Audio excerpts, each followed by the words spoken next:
نیند سے اٹھ کر ادھر ادھر ڈھونڈتا ہوں میں تمہیں، خوابوں میں میرے اتنے قریب آ جاتے ہو تم۔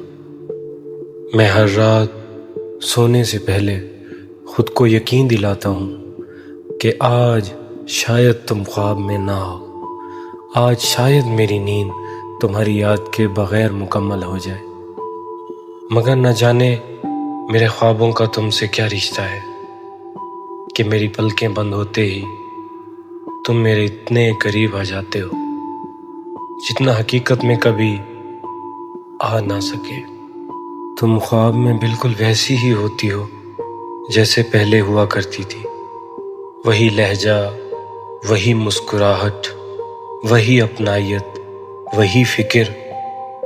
تم پھر سے میرا حال پوچھتی ہو، میرے ساتھ چلتی ہو، میرے خاموش ہونے پر وجہ پوچھتی ہو، اور میں ایک لمحے کے لیے پھر سے جینا شروع کر دیتا ہوں۔ تمہیں یاد ہے تم کہا کرتی تھی اگر کبھی دور بھی ہوئے تو خوابوں میں ضرور ملا کریں گے۔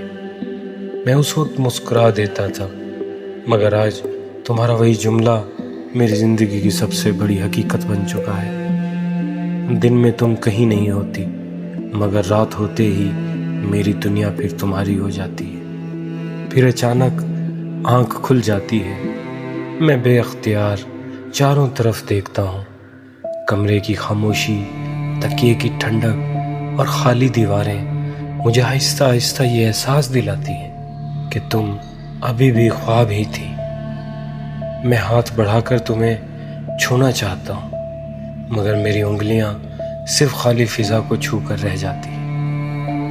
اس ایک لمحے میں جو اذیت میرے دل پر گزرتی ہے اسے شاید لفظ کبھی بیان نہیں کر سکتے۔ ایسا لگتا ہے جیسے وقت ہر صبح تمہیں دوبارہ مجھ سے چھین لیتی ہے۔